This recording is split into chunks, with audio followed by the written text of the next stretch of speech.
let's get into the word. I want to talk from Psalms 23 and verse 5. కీర్తనలు 23వ అధ్యాయం 5వ వచనం ఈ దినం ధ్యానించుకుందాం. నా శత్రువుల ఎదుట నీవు నాకు భోజనం సిద్ధపరచుదువు, నూనెతో నా తల అంటి ఉన్నావు, నా గిన్నె నిండి పొర్లుచున్నది. And here I want to talk when David says that you will prepare a table. ఇక్కడ నేనేమి చెప్పాలనుకుంటున్నానంటే దావీదు అంటున్నాడు దేవుడు నా కొరకు ఒక బల్ల సిద్ధపరుస్తారని అంటున్నాడు. And even before I talk about the table, I want to say that he used a word called prepare. అయితే భోజనం బల్ల గురించి మాట్లాడే దానికన్నా ముందు నేను సిద్ధపరచుట దాని గురించి మీకు చెప్పాలనుకుంటున్నాను. And while I was meditating on it, David was talking about the preparation of the table, that is preparing the body of Christ for church. నేను దాని గురించి సిద్ధపరచడం గురించి ఆలోచించినప్పుడు ఇక్కడ దావీదు ఏం చెప్తున్నాడంటే దేవుడు మన సంఘాన్ని సిద్ధపరుస్తున్నాడు. He was preparing his body for the church. దేవుడు ఆయన శరీరాన్ని సంఘానికి సిద్ధపరుస్తున్నాడు. And while he was talking about this, he did not even experience the powerfulness of the table. ఎప్పుడైతే దావీదు దేవుడు ఆయన శరీరాన్ని సంఘానికి ఇస్తున్నాడని దావీదు చెప్పినప్పుడు దావీదు దీన్ని అనుభవించలేదు. Because Jesus did not come at that point in time. ఎందుకంటే దావీదు రాసినప్పుడు జీసస్ ఇంకా చనిపోలేదు, ఇంకా అది జరగలేదు కాబట్టి. And the beauty of this whole scripture is what David was talking is what you and I are enjoying today in this world. Amen. ఇక్కడ దావీదు ఏదైతే చెప్తున్నాడో అది మనం ఈ దినం అనుభవిస్తున్నాం, ఈ దినం మనం ఆనందిస్తున్నాం. When David said that you are preparing a table, God has prepared table for everybody that is sitting here today. ఎప్పుడైతే దావీదు దేవుడు నాకు భోజన బల్ల సిద్ధపరుస్తున్నాడు అని అంటున్నాడంటే ఆయన శరీరం మన కోసం సిద్ధపరుస్తున్నాడని ఇక్కడ. Amen. Amen. This is very powerful if you understand it. చాలా శక్తివంతమైనది ఒకవేళ మీకు అర్థమవుతుంది. And today I want to talk to you more about that table. ఆయన అయితే భోజన బల్ల గురించి మీకు ఇంకా వివరంగా చెప్పాలని. The reason why he mentioned the word table is because if we look in the Old Testament, table played a very significant role. ఇక్కడ ఎందుకు భోజన బల్లని ఇక్కడ దావీదు చెప్పినాడంటే పాత నిబంధన గ్రంథంలో భోజన బల్ల గురించి ప్రాముఖ్యత ఉంది చాలా. When we go inside the tabernacle into the most holy place, అతి పరిశుద్ధ స్థలంలో మనం వెళ్ళి చూసుకున్నట్లయితే everything in the most holy place is made out of pure gold. అతి పరిశుద్ధ స్థలంలో ఆ మందసం పెట్టి మొత్తం బంగారంతో చేయబడి ఉన్నది. But there is only one thing that is made out of wood, that is the table. ఒక్కటి మాత్రమే చెక్కతో చేయబడింది, అది శరీరం, అది ఆహారం. And I strongly believe that table is the representation of you and me today. నేను గట్టిగా నమ్ముతున్నాను ఆ శరీరం that is the representation of us today. నేను ఒక్కటే విశ్వసిస్తున్నాను ఆ ఏదైతే చెక్కతో చేయబడిన ఆ శరీరము అది మనము. And the beauty of this table is there was a pure covering of gold over that wood. ఈ శరీరం యొక్క ప్రాముఖ్యత ఏంటంటే ఈ శరీరము ఆ చెక్క మొత్తం బంగారంతో చుట్టబడి ఉన్నది. The reason why it was covered with gold is because as humans we tend to fail, but when we are covered with the gold, that is the pureness of God, we can withstand anything that's happening in our life. ఎందుకు ఆ చెక్క, ఎందుకు ఆ శరీరం బల్లతో బంగారంతో కట్టబడి ఉంది అని అంటే మనము పడిపోతూ ఉంటాము. సో ఎప్పుడైతే మనం దేవుని శక్తి పొందుకుంటామో, ఎప్పుడైతే దేవుడు మన చుట్టూ ఆవరించి ఉంటాడో He will cover us with that gold. మానవులుగా మనం పడిపోతూ ఉంటాము. ఎందుకంటే పాత నిబంధన గ్రంథంలో మందసం పట్టే ఉన్నలో శరీరము బంగారంతో చుట్టబడి ఉన్నది. సో అది మనకు సాదృశ్యంగా ఉన్నది. సో ఎప్పుడైతే మనం పడిపోతూ ఉంటామో దేవుడు ఆయన శక్తితో బంగారం వలె మనల్ని చుట్టుతూ ఉంటాడు. Amen. The reason why God decided, the table was a place where heaven was meeting earth. ఎందుకు దేవుడు ఆ చెక్కని, ఆ శరీరాన్ని మనకు సాదృశ్యంగా ఉంచాడంటే మన పైన పరలోకం ఉంది కాబట్టి. This is the table that was put in the tabernacle. ఇది ఆ మందసం పెట్టెలో పెట్టబడిన భోజనం బల్ల ఇదే. And this was made out of wood and it was completely covered with gold. ఇది మొత్తం చెక్కతో చేయబడింది కానీ బంగారంతో చుట్టబడి ఉంది. And when Jesus died for you and me, ఎప్పుడైతే యేసుప్రభు మన కోసం, నీ కోసం, నా కోసం చనిపోయాడో, we are absolutely wood that can be broken.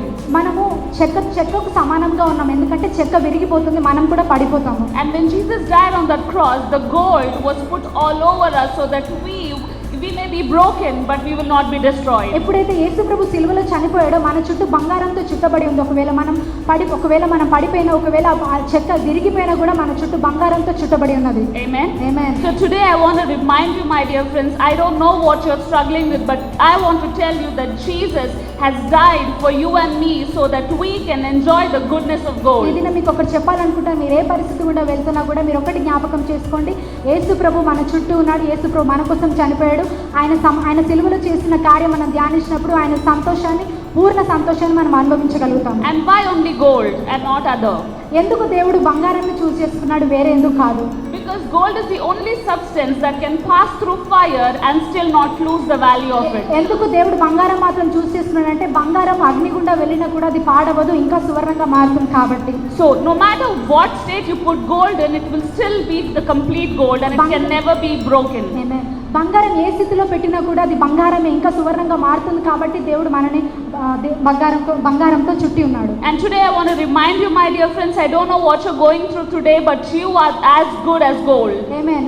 ఇవాళ మీకు ఒకటి జ్ఞాపకం చేయాలనుకుంటున్నాను. అది మీరు ఏ పరిస్థితిలో కూడా వెళ్ళినా కూడా మీరు బంగారానికి సమానులై ఉన్నారు. Amen. Amen. That is the importance of the table. And then when we move forward, Israelites were eating manna and we all know about that. అయితే ఇది భోజన బల్ల యొక్క ప్రాముఖ్యత ఇది. అయితే నేను ఇప్పుడు మన్నా గురించి చెప్పాలనుకుంటాను. ఇశ్రాయేలు వాళ్ళు తిన్న మన్నా గురించి. And I was actually doing a lot of study on this whole concept of people having manna.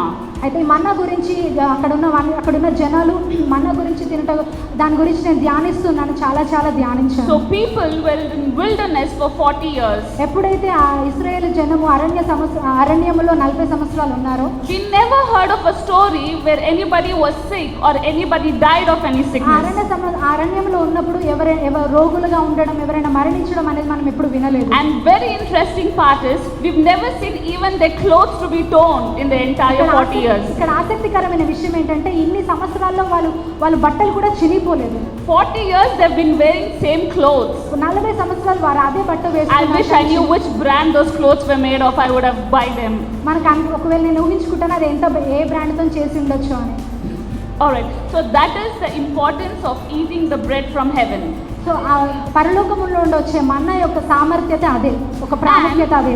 And the beauty here is people who did not even experience Jesus back then could be so good just by eating a food that came from heaven. ఇక్కడ అన్నిటికన్నా ప్రాముఖ్యత ఏంటంటే ఎవరైతే యేసు ప్రభువుని గురించి తెలియదో, ఎవరైతే యేసు ప్రభు యొక్క సిలువలో చేసిన కార్యం తెలియదో వారు దాన్ని ఎంతో ఆశీర్వదించారు. ఆ మన్నాను తిని ఆశీర్వదించబడ్డారు వారు తెలియని వాళ్ళు.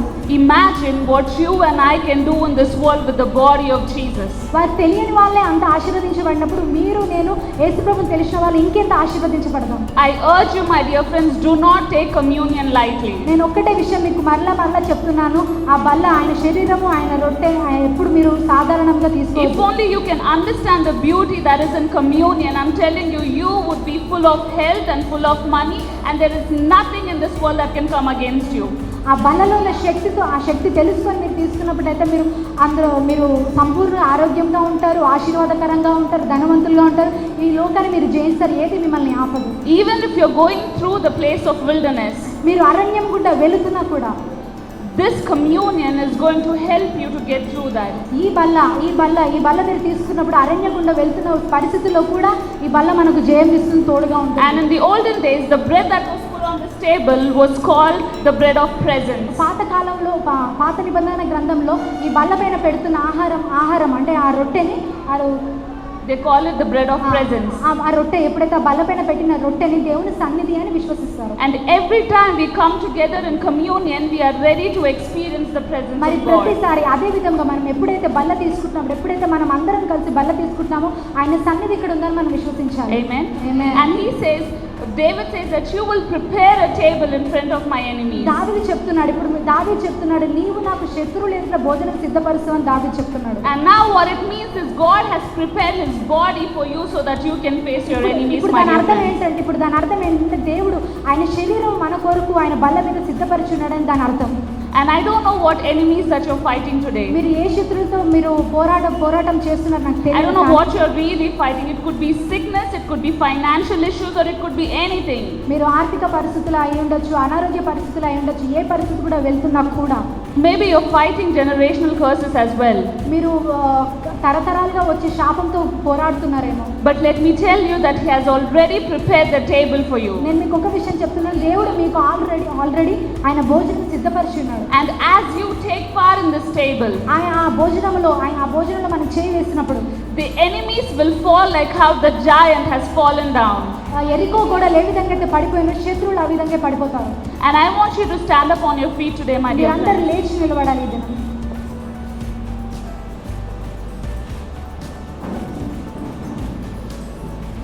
You are not partaking in something that is ordinary, అంటే సాధారణంగా జరిగే దానిపైన మీరు చేయి వేయట్లేదు, కానీ but you are participating in the table that is the presence of God and that can make your enemies flee. దేవుని సన్నిధి అయిన భోజనంలో మీరు పాత్ర వేస్తున్నారు. అది దానికి శత్రువులను జయించగలిగే శక్తి దానికి ఉంది. This is just not a normal food, but this is the food for the sons and daughters. ఇది సాధారణమైన ఆహారం కాదు, కానీ కుమారులకు కుమార్తెలకు ఇవ్వబడినది. And I think we are so blessed and so honored to be able to take part in this నేను communion. విశ్వసిస్తున్నాను, ఈ బల్లలో మనకు చేయి వేయడానికి, ఈ భోజనంలో మనం చేయి వేయడానికి మనం ఎంతో ఆశీర్వదించబడి ఉన్నాము. Every time we are laying our hands on that bread and the elements, you are partaking of what is heaven. ఆయన శరీరంలో ఆయన రక్తంలో మనం చేయి వేస్తున్న ప్రతిసారి మనం పరలోకాన్ని అనుభవిస్తున్నాము. And as we are taking part in this communion, I want you to ask God to help you experience what Israelites experienced. మీరు ఈ బల్లలో చేయి వేస్తున్నప్పుడు ఇశ్రాయేలు ఏదైతే అనుభవించారో అది నేను అనుభవించాలని ప్రార్థిస్తూ మీ బల్లలు As you are తీసుకు taking part in this, ask God to give you that health and give you that riches that you deserve. మీరు అర్హులైన ఆరోగ్యాన్ని, ఆశీర్వాదాన్ని కావాలని మీరు అడిగి ప్రార్థించి తీసుకోండి. As Moses says that I will not go anywhere without your presence, I urge you, my dear friends, that take and participate in the body so that His presence will go with you. మోషే చెప్పినట్టు నేను ఎటు వెళ్ళినా నీ సన్నిధి నేను విడువను అని చెప్పిన ప్రకారం మీరు ఈ బల్ల తీసుకుంటున్నప్పుడు మీ సన్నిధి నన్ను ఎప్పుడు విడువదని విశ్వసించి దీన్ని తీసుకోవాలి. Can we all open our mouths and ask God to give us that presence that we are looking for? అందరం నోళ్ళు తెరిచి అడుగుదామా, ఈ సన్నిధి నాకు కావాలి, ఆ భోజన బలలో మనం చేవిస్తున్నాం, మీ సన్నిధి నాకు కావాలని ప్రార్థిస్తూ తీసుకుందాం. The word of God says that I have prepared a table in front of your enemies. దేవుని వాక్యం సెలవిస్తుంది, నేను నీ కొరకు భోజన బల్లను సిద్ధపరిచానని దేవుడు చెప్తున్నాడు. And your food has been prepared in front of your enemies. మీ ఆహారము మీ శత్రువులు ఎదుట మీకు ఆహారం సిద్ధపరచని వాక్యం సెలవిస్తుంది. Everything has been set in front of your enemies so that God will lift you up. శత్రువులు ఎదుట ప్రతిదీ సిద్ధపరిచిన, ఎందుకంటే మీరు రక్షించడానికి. And this is not a time to be quiet. This is the time of a ఇప్పుడు warfare. మౌనంగా ఉండాల్సిన సమయం కాదు, కానీ యుద్ధం చేయాల్సిన సమయం. I want everybody to open your mouth and ask God to give you the presence. ప్రతి ఒక్కరు నోళ్ళు తెరిచి ఆయన సన్నిధి కావాలని అడగండి. In His presence, you have the strength to fight your battles. శత్రువులను జయించే బలము ఆయన సన్నిధిలో ఉందని The విశ్వసించండి. word of God declares that the victory belongs to the God. వాక్యం సెలవిస్తుంది, విజయము దేవునిదని సెలవిస్తుంది. And you don't have to fight the battle. The victory is already yours. యుద్ధం మీరు చేయాల్సిన అవసరం లేదు, కానీ యుద్ధం ఆల్రెడీ దేవుడు మనకు విజయం ఇచ్చి ఉన్నాడు. All we have to do is open the mouth and praise God for the goodness. మీరు చేయవలసింది ఒకటే, ఆయన చేసిన మంచిని మీరు ధ్యానించి నోర్లు తెరిచి ఆరాధించాలి. Open your mouth and thank Him for His goodness. ఆయన నోర్లు తెరిచి ఆయన చేసిన మంచిని మీరు ధ్యానించండి. Open your mouth and receive